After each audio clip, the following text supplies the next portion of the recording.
Now for another movie that this is another one of those that I forget about sometimes, and then one of my daughters, we were discussing conspiracy topics and such, and I thought about this, so I dug it out, and we watched this again the other night. Good family entertainment here. This is, of course, Manchurian Candidate, as many of you are probably familiar with John Mark's book by the same name. This is, of course, a fictional account, but it's using a, standard issue Soviet boogeyman of the era, but it touches on a lot of really pretty hard-hitting, pretty dark mind control topics, and they're interwoven with U.S. politics and all of that. So the only thing, my only gripe with this would be that I think he was kind of playing to the time period of Soviet boogeyman. And make no mistake about it, the Soviets definitely had their own mind control program as well, and they did their own research into that, as well as evidenced by the, I believe the Moscow show trials, I think of 1948, is a weird rabbit hole to go down. But overall, Manchurian Candidate, all-star cast, and if memory serves me right, I think this was actually, it was in the theaters at the time of the Kennedy assassination and was pulled out of the theaters because a lot of the plot line was very similar to the events unfolding. So, and I actually, when I first saw this, it was re-released, I think on the like 20-year anniversary or 25-year anniversary or something like that.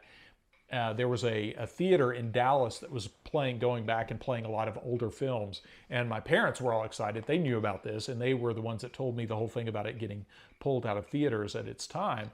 But fascinating story. I don't want to give any spoilers. Those of you, again, it's a good story, good, well-made film that for a black and white film, even my daughter was saying that it held up surprisingly well.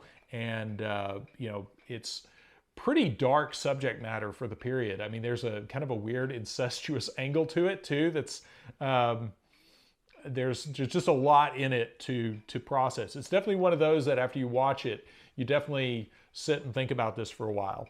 I remember seeing this, I think I was in high school when they did the re-release of it. And it kind of blew my mind back then, and then I kind of forgot about it and then started digging into a lot of the mind control topics and watched it again. So anyway, excellent. I don't think you can find this on, I don't know, you might be able to find it on the YouTubes for free or something, but this is definitely one of those worth having in your library because again, it's a pretty well done film.